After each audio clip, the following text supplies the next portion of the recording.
about 5 minutes of technical difficulties. Yeah. Let's get loud as here. We're getting loud. Holy cow. I swear. You think a podcast would be easy enough? You just turn on the camera and go, no, it isn't. Not only that, you would think after a certain amount of times of us doing this. No, I think we've gotten a little bit slower, in fact. It's like getting the machine going. It's like getting the car warmed up and getting it in the correct gear. But now we are in gear and we're rolling. To be fair, our open looks better. It doesn't look as pixelated. Number 2, our cameras look better. So we're winning Don't there. jinx it. Number 3. Wait till I knock them over. It's been about 4 weeks since you've knocked over a camera. So you're winning. This is officially, I believe, our 14th episode. So let's celebrate that. It's 15? Yeah, which Okay. is a more round number. Number 15 in the books. Congratulations to us. Who's a famous number 15? I'm trying to think. Oh, come on. I can't believe this. You're going to bring that up? No, we're not bringing that up. We're not going to bring up a 15? No, we're not going to bring up that 15. Google it if you're worried. A good old number 15. All right, whatever. Loser, Tim Tebow. Come on, let's go. Tim Tebow, number 15. Ladd McConkey, number 15. There we go. He's been struggling this year a little bit, but, he's getting going. Who's been another 15? I'm trying to think of, famous 15s. I can't think of them. It's not a good number to have as a quarterback. How do you feel about people getting different jersey numbers? So there was a huge discussion about this, obviously, when they made the change. Right. I don't have a problem with any of them except, and it's been my bone of contentment or contention, not contentment, because I'm not content about it. Kickers should not be allowed to be wearing anything but 9 and under. I do not want a scrawny little punter coming out at number 97. Yeah, but how do you feel about a defensive No, lineman? I'm fine. A defensive lineman. Really? Number 7, number 6. I don't care. Number 0. Kickers and punters, stay in your lane. The rest of you guys can wear whatever the hell you want. Really? Mm-hmm. Just right. as long as if you're a punter or a kicker and you're wearing anything but between 1 and 9, get out of here. Yeah. So I there. should have remembered and it. Quarterbacks. How about I had a quarterback, Bernie Kosar, when he was at the University of Miami. He wore number 20, was not down with it.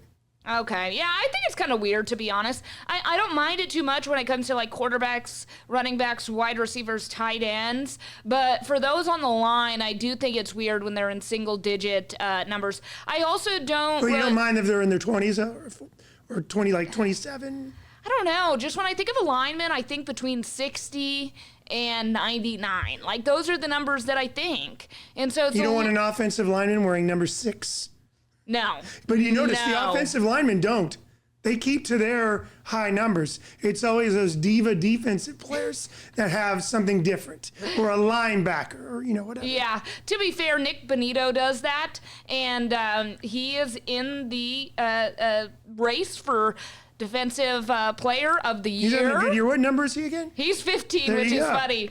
But he's in the running for that. A lot of people think that he could possibly get it. He's having a great year. So, a great year. he's really been the straw that stirs the drink for that Bronco defense. Well, and Surtain, but yes, I agree with you. So pretty incredible. Now, it did rain this week. I went into a severe depression. Yeah, because it rained and your ankle's bothering you. So pickleball, I told you to give it a rest for a week. This is adopted dad talking. To be fair, I am getting it checked out. Yes, thank you. You can power through some things, but this one, if it's an extremity like your ankle, your foot, you really want to take care of it because you don't want to have lingering problems down the road. I'll tell you, when I actually tape it, it feels really good when I'm playing. It's not really as much when I'm playing. It's when I am not playing and I'm in heels that it really hurts me.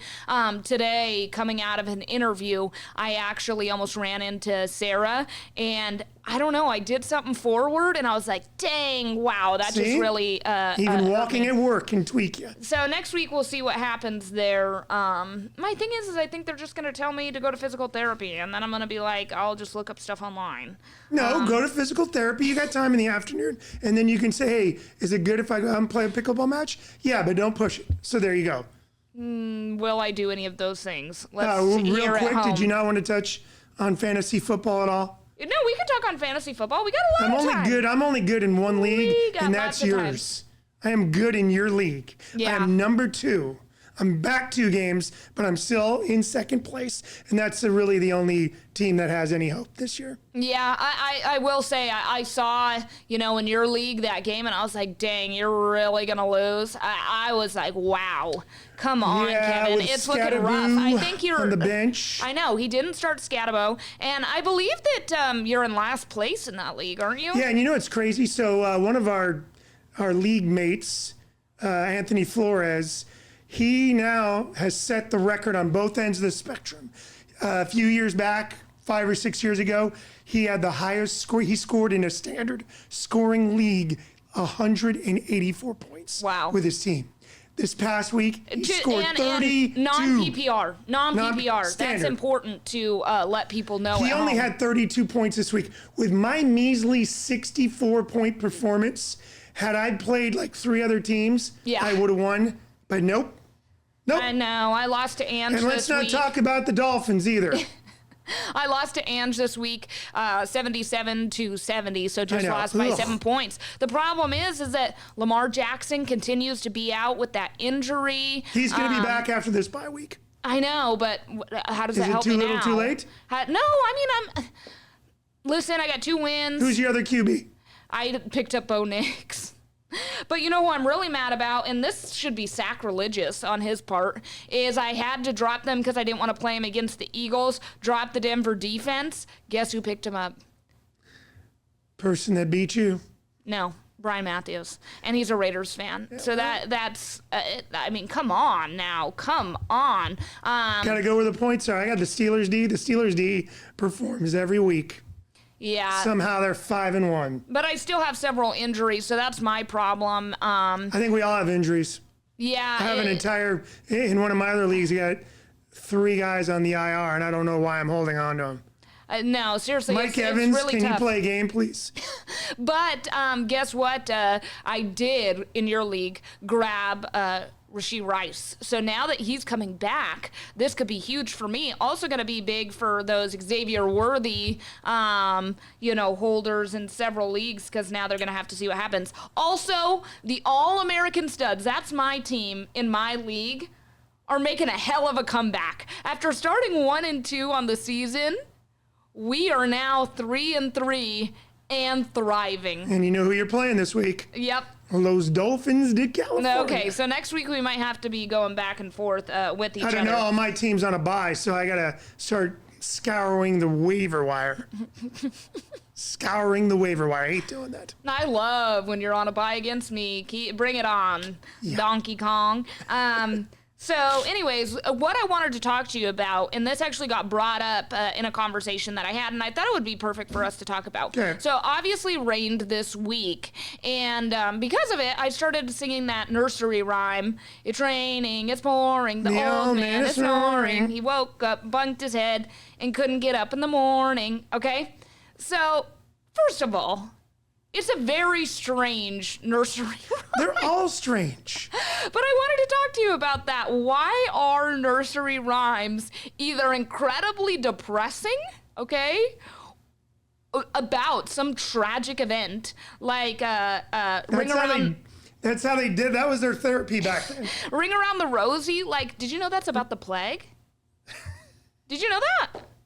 No, I did not. So listen to it. Ring around the rosy, pockets full of posy, ashes, ashes, we all fall down. So ashes is about that they were cremating the bodies in order to make sure that they weren't contagious. And so that's where that comes from. But even like Humpty Dumpty, he falls off and he's like in a million pieces. Jack and Jill, rolled down the hill or whatever. No, they went up the hill. They went up the hill, but didn't they fall Jack down? fell down and broke his crown, or I don't know.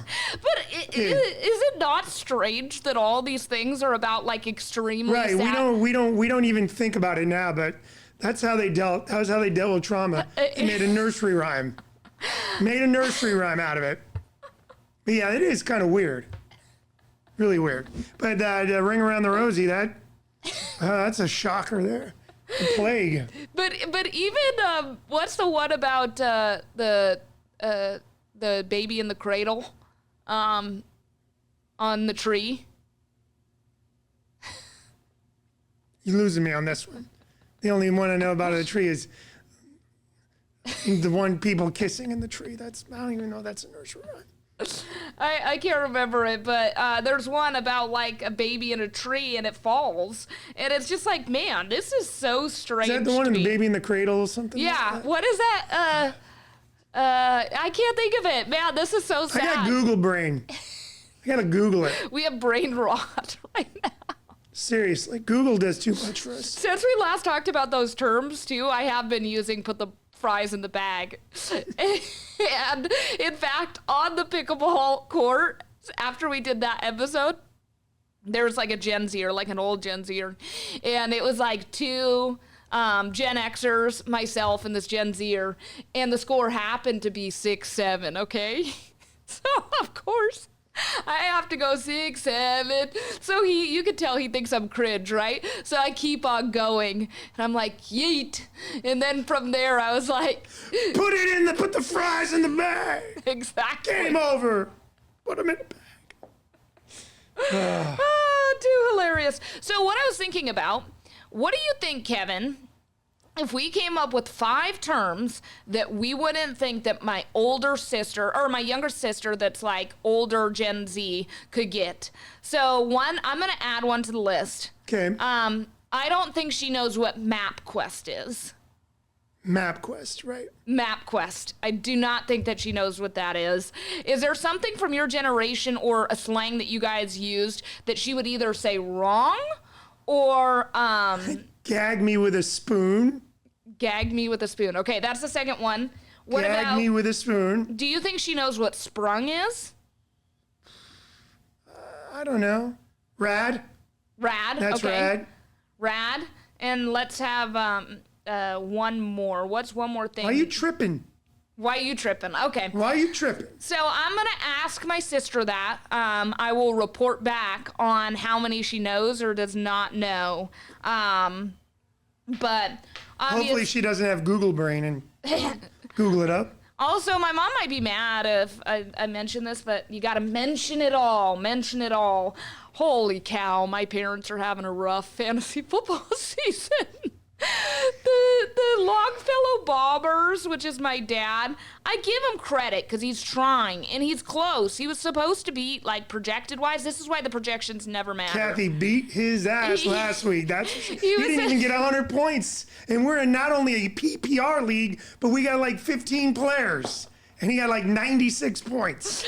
Well, worse than that was my mom, who only scored 83 How did I points. lose to your mom? That's one of my 2 losses, was to no Bix.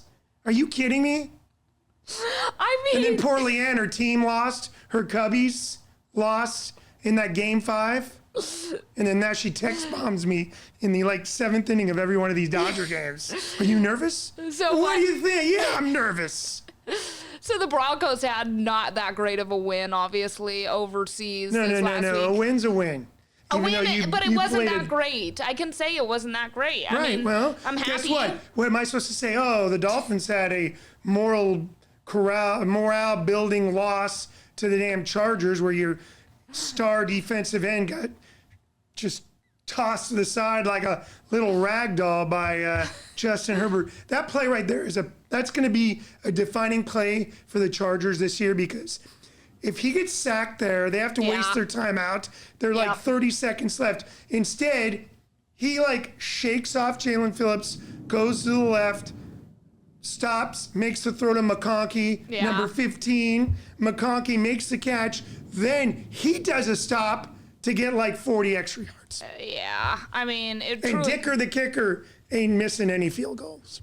Yeah. He's hit like 17 in a row now. I know. So- I will say, so when the Bears were playing on Monday night, when it all came down to Moody, I was like, man. Niner fans were like just Man. watching that, mystified, going, wow, now you make it. Now you make one. The Niners are sitting at 4-2, but going forward is a little bit. No, can we, and we're going to post a picture of this. Can we talk about my man who will be the front runner for the rest of the year? MVP Baker Mayfield. Because Wow, Baker I thought you said it was going to be Herbert. You're changing your pick? Baker Mayfield, I am changing my pick.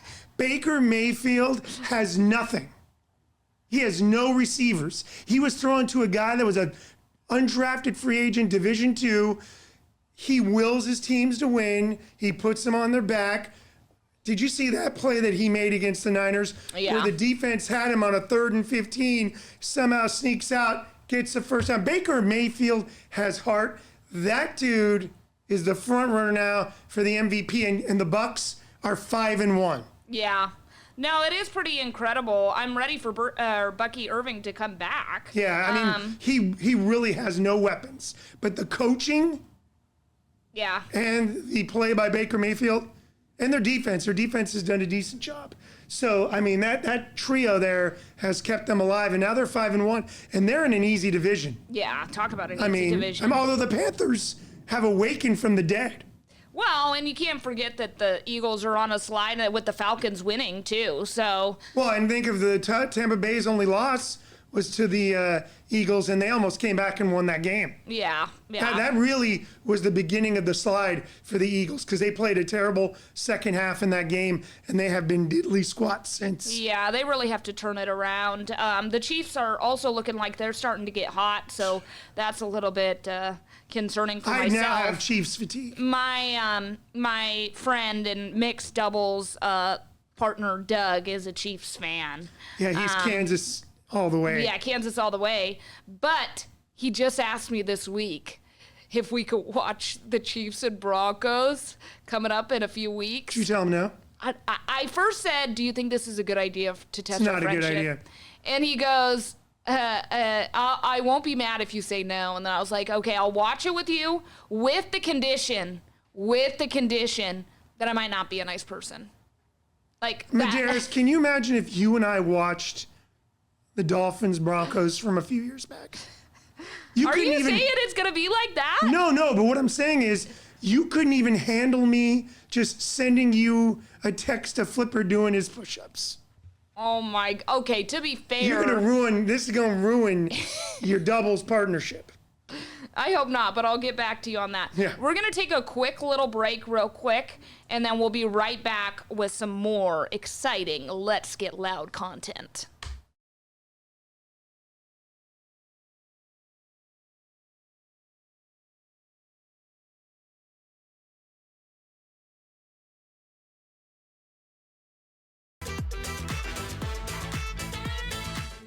We are back, okay? Do you want to do your torture chamber here real quick? Because we know it's going to be a torture chamber for you. I was going to end on that, but we could do it first. Let's okay. just do it and get it out of the way so that All you don't right. have to end the show and be mad for the rest of the day. Oh, boy. Okay, so Throw them up there. Come on. no, let's first preface this. Kevin, last week, for those who listened, we were talking about the Billboard charts. And I called it. And, well, okay, let's just start by saying, obviously, there's been some people on the charts that have been on there for several weeks. I mean, we were talking about Ordinary for forever. And the K-pop people. Yeah, and the K-pop Demon Hunters. Morgan and his mustache Wallen. Yep. And even Teddy Swims, 2+ years of hovering around the top 10. Yeah, so Kevin said, But he did lose control this week. oh my, of course He you'd say that. lost control. Teddy Swims lost control this week. So Kevin called it, break down who dominates the Hot 100. T Swift, for the 3rd time in her career, has all top 10 songs on the Hot 100. No other artist has done it. Not Drake, not Kendrick. I can't even think of anybody else who could have flooded it. Not Nicki Minaj, not Mariah Carey, but Taylor Swift. And what's crazy is this isn't even the order of the tracks. So you can't say they just streamed 1 through 12 and that's the positioning, because she has the top 12 songs on the Hot 100. The Fate of Ophelia is the video that's been released. This is going to stay number 1. I think most people like that song because they the got to most. dance now, TikTok, and Yeah. all that to it. Opalite, that's a really good track. So it's funny because tracks 1, 2, and 3 are The Fate of Ophelia, Elizabeth Taylor, and Opalite. But Opalite's an earworm, so An earworm? What the heck does it that stays mean? in your ear, in your head. It's got a loop. Ooh, You've I never don't heard like that? that saying. You've never heard that? It's an earworm. No.